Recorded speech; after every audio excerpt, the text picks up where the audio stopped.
Philippe Azy, bonjour. Bonjour. Vous êtes référent ressources humaines au sein de l'ESSEMA Lyon, une école de management 100% alternance. Alors l'un des maîtres mots de l'ESSEMA, c'est la professionnalisation. Alors pour vous, concrètement, la professionnalisation à l'ESSEMA, c'est quoi? Alors pour la définir, je vais m'appuyer sur des exemples concrets qui concernent le cursus de formation en ressources humaines, qui est celui que je pilote à l'ESSEMA depuis maintenant 5 ans.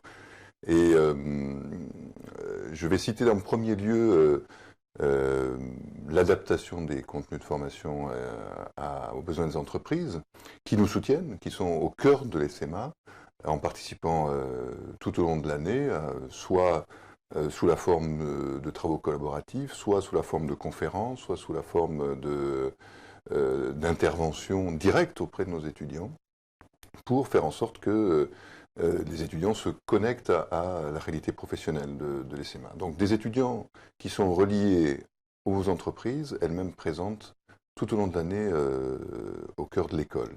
Le deuxième levier, c'est l'employabilité de nos étudiants. À la fois lorsqu'il s'agit pour eux de trouver une entreprise qui leur propose, voilà, mais qui leur propose aussi un stage intéressant, parce que se professionnaliser, ça suppose que l'école apporte une expertise sur le contenu des missions qui sont confiées et donne son feu vert finalement pour que le cursus de formation représente une vraie progression professionnelle. Donc on peut demander, exemple tout simple, on peut démarrer sur une fonction d'assistant recrutement pour faire du sourcing, trier des candidatures, etc. quand on est à Bac+3, mais à Bac+5, il s'agit d'intégrer des fonctions déjà plus conséquentes. Et si je garde l'exemple du recrutement, qui est un des domaines dans lesquels nos étudiants RH peuvent trouver à s'employer, il s'agit de piloter le processus de recrutement de A jusqu'à Z en conduisant des entretiens.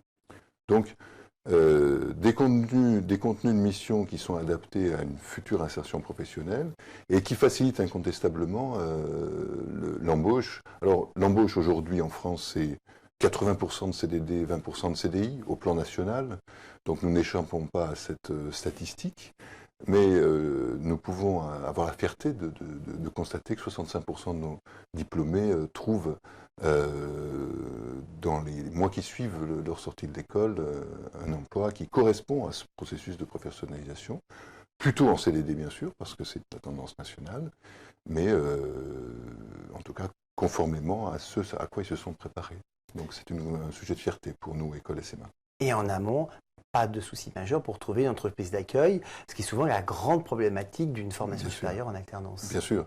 Donc deux sources, deux leviers pour s'assurer de trouver une entreprise d'accueil. Le premier, c'est la collecte des offres de stage auprès de nos partenaires qui nous sont fidèles depuis plusieurs années, et puis de nouveaux partenaires qui font confiance à l'école.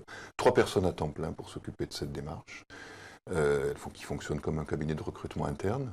Et puis le second levier, c'est l'entraînement, le training, la professionnalisation de nos étudiants pour réussir à se promouvoir auprès de leurs employeurs potentiels. Alors, dernière question, est-ce qu'on peut dire que dans certains cas de figure, on est presque sur du pré-recrutement quand une entreprise s'adresse à vous sur une formation de type Bac+4? Dans certains cas de figure, mais soyons sincères, ce qui compte avant tout, ça n'est pas tant de garantir une embauche en CDI au bout de 2 ans d'alternance dans une entreprise qui va vous accueillir prématurément, entre guillemets. Non, on n'est pas sur du pré-recrutement majoritairement. Les entreprises font confiance aux jeunes professionnels parce qu'elles pensent pouvoir ainsi se préparer un vivier pour l'avenir, certes, mais pour certaines d'entre elles, elles contribuent tout simplement à la transmission du métier auprès de jeunes professionnels, par conviction, par valeur partagée. Philippe Azy, merci. Merci à vous.